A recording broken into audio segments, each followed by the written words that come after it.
हाय दोस्तों, नमस्कार आप सभी को। Welcome to career want. दोस्तों आज का हमारा जो टॉपिक रहेगा वह है क्रांतिक कोण। ठीक है,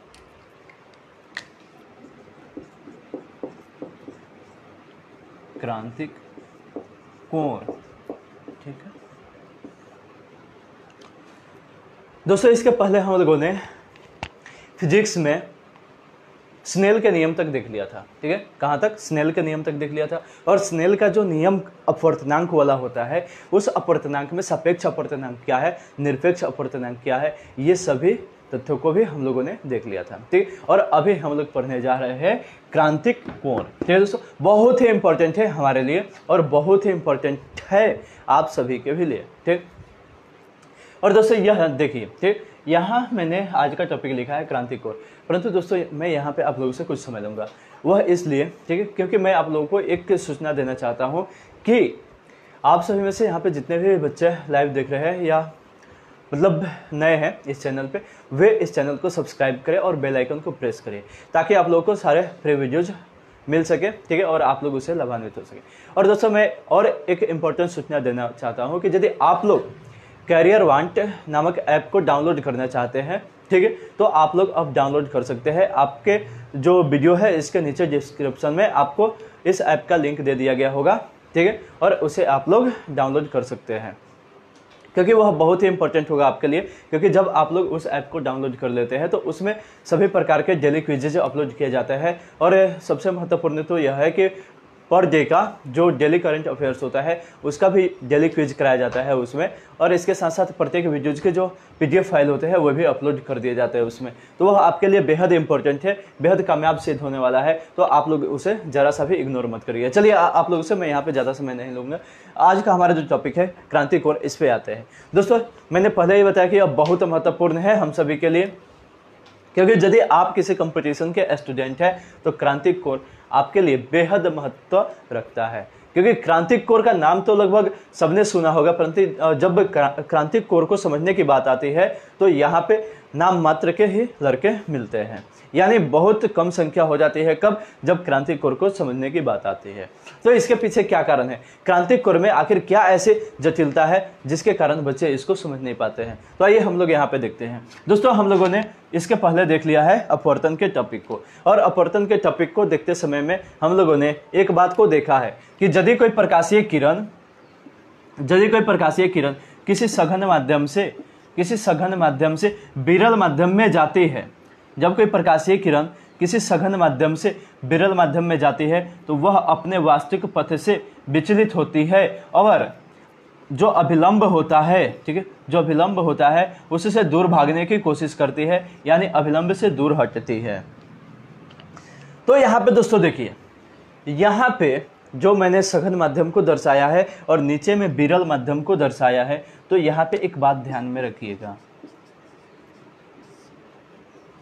जब सघन माध्यम अत्यधिक सघन हो, जब सघन माध्यम अत्यधिक सघन हो एवं विरल माध्यम अत्यधिक विरल हो, तो उस समय होता क्या है कि मान लीजिए कि जब कोई प्रकाशीय किरण जब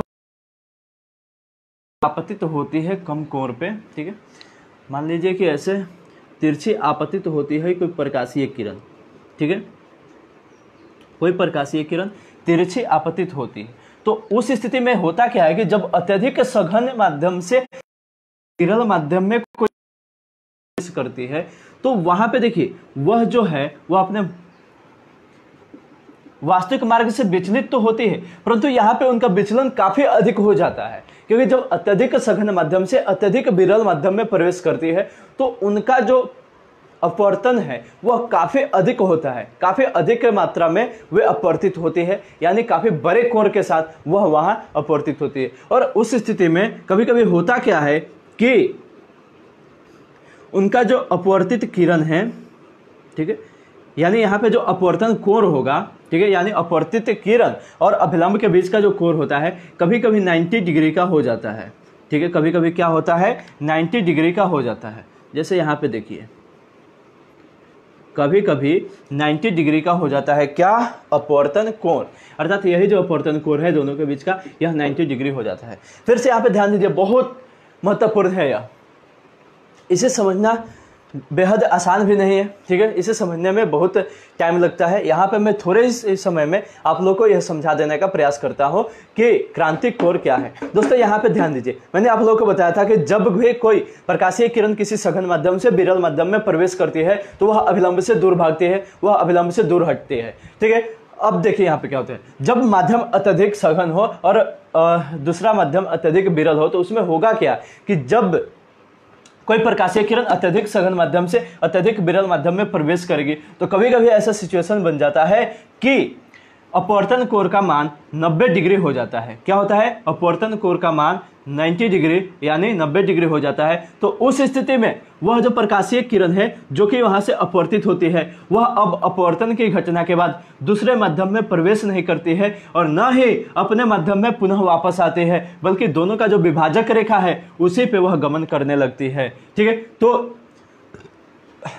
उसी पे वह गमन करने लगती है। तो इस घटना के दौरान अर्थात अपवर्तन कोण का जब मान 90 डिग्री होता है तो उस समय आपतन कोण का जो मान होता है उसी को हम लोग क्रांतिक कोण कहते हैं, ठीक है। क्या कहते हैं, क्रांतिक कोण कहते हैं। यहाँ पे ध्यान से समझिएगा, अर्थात जिस आपतन कोण के लिए अपवर्तन कोण का मान 90 डिग्री हो जाए तो उस आपतन कोण को ही हम क्या कहेंगे, क्रांतिक कोण कहेंगे। फिर से ध्यान से समझिए, किसी अत्यधिक सघन एवं किसी अत्यधिक विरल माध्यम के लिए यदि किसी प्रकाशीय किरण का आपतन कोण, ठीक है, इतना हो जिसके लिए अपवर्तन कोण का मान 90 डिग्री हो जाए तो उस आपतन कोण को हम लोग क्रांतिक कोण कहेंगे, ठीक है। इसमें दोस्तों ध्यान रखिएगा आप लोग, क्योंकि अधिकांश बच्चे इसी को क्रांतिक कोण समझ जाते हैं, तो वैसा नहीं है, ठीक है। क्रांतिक कोण जो होगा वह हमारा आपतन कोण होगा और उस स्थिति में आपतन कोण हमारा क्रांतिक कोण होगा जबकि उस आपतन कोण के लिए अपवर्तन कोण का मान कितना हो जाए, 90 डिग्री हो जाए। परंतु दोस्तों यहाँ पे देखिए, कभी कभी होता क्या है, कभी कभी होता क्या है कि यह जो क्रांतिक कोण है, ठीक है, जब क्रांतिक कोण से अधिक कोण पे, ठीक है, यानी जब यह क्रांतिक कोण होगा, ठीक है, तो कभी कभी होता क्या है कि यह और ही यह जो क्रांतिक कोण होगा यहाँ पे होगा, ठीक है, यहाँ पे होगा, यह क्रांतिक कोण यहाँ पे होगा। अभिलंब और यह जो आपतित किरण होती है उसी के बीच का कोण आपतन कोण कहलाता है, इसलिए क्रांतिक कोण यह होता है। तो कभी कभी होता क्या है दोस्तों कि यह क्रांतिक कोण जो है इसका मान धीरे धीरे कभी कभी मतलब बढ़ जाता है, यानी क्रांतिक कोण का जब मान बढ़ जाता है तो यहाँ पे होगा क्या कि अपवर्तन कोण का जो मान होता है वह 90 डिग्री से तो कभी अधिक होगा नहीं, क्योंकि 90 डिग्री से यदि वह अधिक होगा तो पुनः अपने माध्यम में वह प्रवेश कर जाएगी, ठीक है। अर्थात अपवर्तन कोण का मान कभी भी 90 डिग्री से अधिक हो ही नहीं सकता है, परंतु क्रांतिक कोण के लिए तो यह कोई बाध्यता नहीं है, परंतु क्रांतिक कोण के लिए तो यह कोई बाध्यता नहीं है। कभी कभी होता क्या है कि यहाँ पे क्रांतिक कोण का मान अधिक हो जाने के कारण यह जो अपवर्तित किरण है, ठीक है, यह जो अपवर्तित किरण है यानी जो पहले दूसरे माध्यम में प्रवेश कर रही थी अब वह दूसरे माध्यम में प्रवेश ही नहीं कर पाएगी, बल्कि यहीं से वह अपने माध्यम में गमन कर जाएगी, यहीं से वह अपने माध्यम में क्या होगा, गमन कर जाएगी। अर्थात यहाँ पे अब अपवर्तन की घटना संपन्न ही नहीं होगी। तो इस स्थिति में देखिए दोस्तों होता क्या है कि जैसे मान लीजिए यह हो गया हमारा माध्यम, ठीक है, यह हो गया सघन माध्यम और नीचे वाला हो गया विरल माध्यम, ठीक है, और यही हो गया हमारा आपतित किरण, ओके। और आपतित किरण और अभिलंब के बीच का जो कोण है आपतन कोण, और हम लोग यहाँ पे क्रांतिक कोण की बात करेंगे, ठीक है, क्रांतिक कोण की बात करेंगे, इसीलिए यहाँ आपतन कोण को हमने क्या लिखा, क्रांतिक कोण लिखा। अब दोस्तों देखिए होता क्या है कि कभी कभी जो है यह आपतन कोण क्रांतिक कोण से अधिक बड़ा हो जाता है, यह आपतन कोण क्रांतिक कोण से अधिक बड़ा हो जाता है। उस स्थिति में जो अपवर्तन कोण का मान है 90 डिग्री के अधिक हो जाता है, ठीक है, 90 डिग्री से अधिक हो जाता है, जबकि ऐसा संभव नहीं होता है कि 90 डिग्री से अधिक होने पर भी वह दूसरे माध्यम में प्रवेश कर सके। उस स्थिति में यह प्रकाशीय किरण अब वह पुनः अपने ही माध्यम में प्रवेश कर जाती है, क्योंकि जब अत्यधिक सघन से अत्यधिक विरल में प्रवेश करेगी तो वह तो पहले से ही उसका मुड़ाव जो होता है अभिलंब से काफी दूर की तरफ होता है, परंतु यहाँ पे क्रांतिक कोण से भी यदि अधिक मान हो जाए इस आपतन कोण का तो उस स्थिति में वह आपतित किरण दूसरे माध्यम में प्रवेश ही नहीं कर पाती है, अपने ही सतह से टकरा करके और वापस अपने ही माध्यम में वापस आ जाती है। ठीक है, तो इस स्थिति में यह जो होता है यह कहलाता है, यह क्या कहलाता है, पूर्ण आंतरिक परिवर्तन की यहाँ पे घटना होने लगती है। ठीक है, क्या होने लगती है, पूर्ण आंतरिक परिवर्तन की घटना होने लगती है। तो अब देखिए पूर्ण आंतरिक परिवर्तन की घटना किस प्रकार से संपन्न होती है, अब उसको हम लोग देखते हैं। जैसे कि मान लीजिए कि यह कोई जल का बूंद हो गया, जैसे कि बार बार हम लोग रेनबो को विषय में देखते हैं, रेनबो के, ठीक है, इंद्रधनुष क्या होता है उसके विषय में हम लोग बार बार देखने का कोशिश करते हैं। तो उससे संबंधित क्वेश्चन भी आता है कि इंद्रधनुष बनने के पीछे क्या कारण होते हैं। ठीक है, अर्थात किन घटनाओं के कारण, किस क्रिया के कारण हमारे वायुमंडल में इंद्रधनुष का निर्माण होता है, यानी रेनबो दिखाई देता है। तो उस समय होता क्या है कि दोस्तों, जब हमारे वायुमंडल में बहुत सारे क्या होता है, जल की बूंदें भरी होती है। ठीक है, उस टाइप का बूंद भरा होता है और उस समय यदि सूर्य चमक रहा होता है, ठीक है, उस समय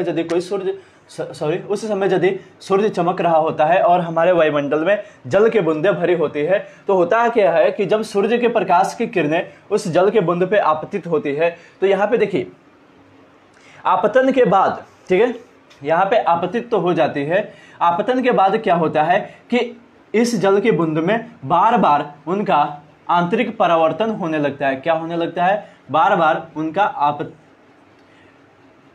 आंतरिक परिवर्तन होने लगता है। ठीक है, बार बार उनका आंतरिक परिवर्तन होने लगता है, जिसके कारण वे जल की बूंदें चमकने लगती है। क्योंकि दोस्तों यहाँ पे होता क्या है कि क्रांतिक कोण का जो मान है वह यहाँ पे बढ़ जाता है, यानी क्रांतिक कोण के मान से ज्यादा उसका आपतन कोण हो जाता है और उस स्थिति में जो प्रकाशीय किरण है वह पुनः अपने ही माध्यम में बार बार वापस आने लगती है।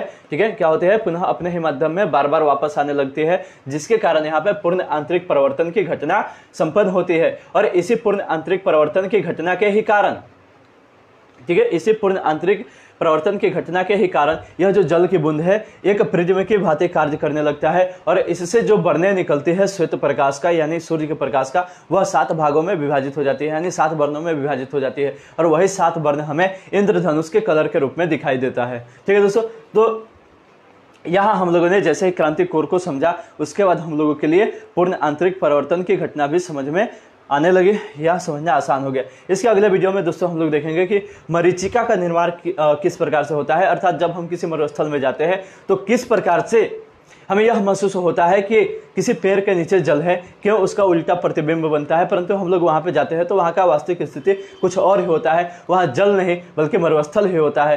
परंतु हमें यह भ्रम किस प्रकार से उत्पन्न होता है, क्यों हमें यह भ्रम दिखाई देता है, इन सभी घटनाओं के बारे में हम लोग अगले वीडियो में चर्चा करेंगे। फिलहाल मैं आप लोगों से यहीं पर ब्रेक लेना चाहता हूँ। धन्यवाद आप सभी को।